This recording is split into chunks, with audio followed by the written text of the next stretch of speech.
Hey everybody, welcome to Obscurities and Miniatures, and today we're going to take a look at the new Radukar the Beast, because we never got the Cursed City, but we at least got Radukar, so why not go for his upgraded, final Super Saiyajin form, right? I dig it. It's like what the Wolfen should have looked like to me. Well, I would have preferred a more feral, canine-looking face, but that's just me being picky, but it's kind of an interesting look. First of all, I thought the box was going to be bigger. I ordered it online because my local store doesn't seem to get anything GW these days, through no fault of their own, because I know they're a big mover and shaker in that regard. It's just, well, things are still kind of crazy in terms of distribution around here.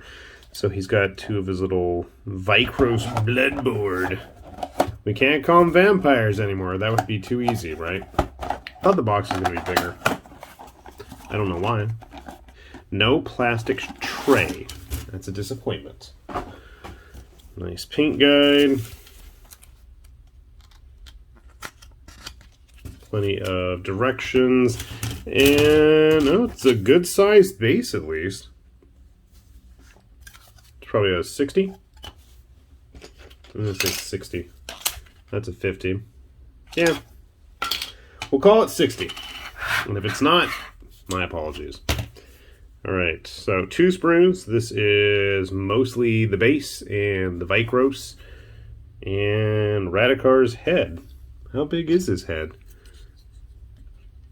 Is it ogre-sized? I see you. Actually, it is about ogre-sized.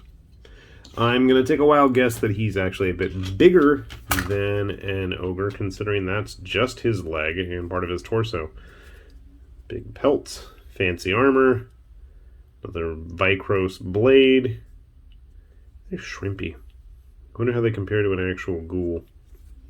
That's what they remind me of, with their hunched positions, but I guess they are supposed to be vampires. I'm wondering if I paint their skin in a more furry tone, if that would help. I don't know. I don't dig the pale white skin.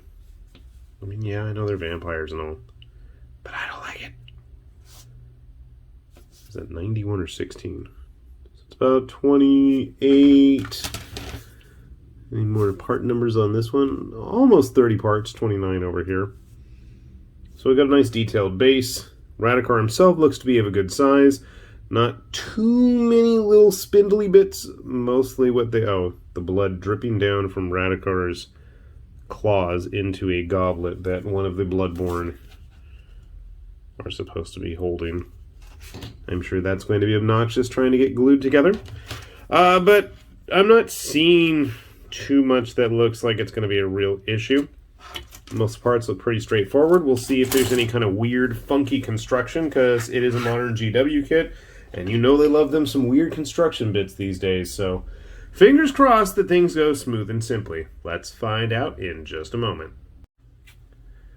Okay, now comes the real challenge, because I haven't really glued everything down yet. Let's see if things will kind of stay put. Doesn't look like it. So here you can see Radukar is kind of hunched over on his base. Maybe if I brighten things up a little bit, that's a little bit better.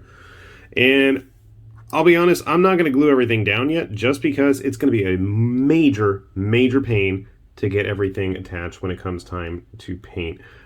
The way our little friend down here with the goblet is trying to catch the blood, it's just going to be a royal mess trying to get everything dealt with. Same with this guy. He's kind of just supposed to attach to the skull on the base.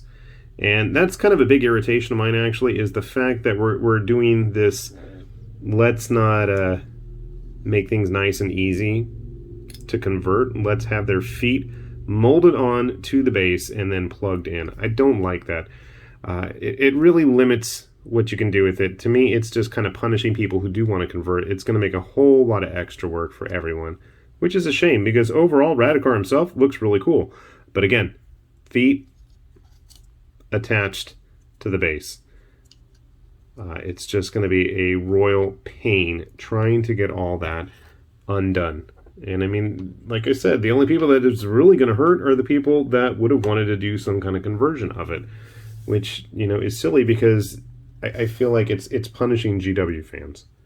I like the stuff. I do. I truly do. I don't like the prices very often, but, you know, there's no denying it's a really neat looking model.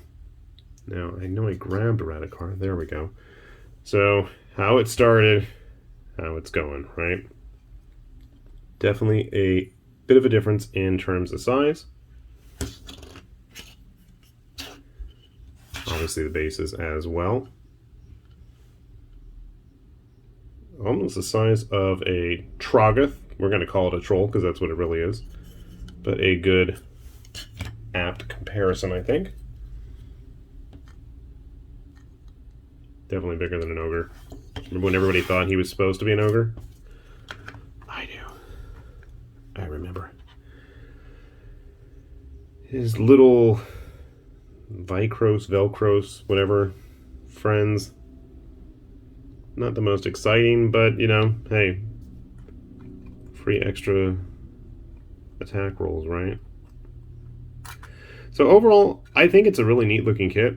I just, to me, I guess if you're just gonna glue it together and call it a day and not really bother painting it, I guess it's not really that big a deal, but to me, it just, the weird construction really hampers any future potential. If people really want to go buy more than one kit and chop it up and use it for other bits, let them, you know?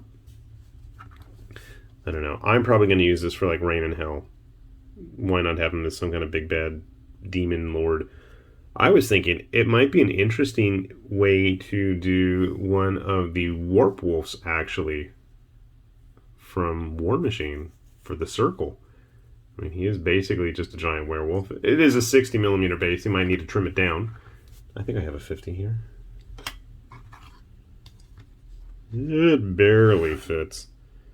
But it's a possibility. I don't know.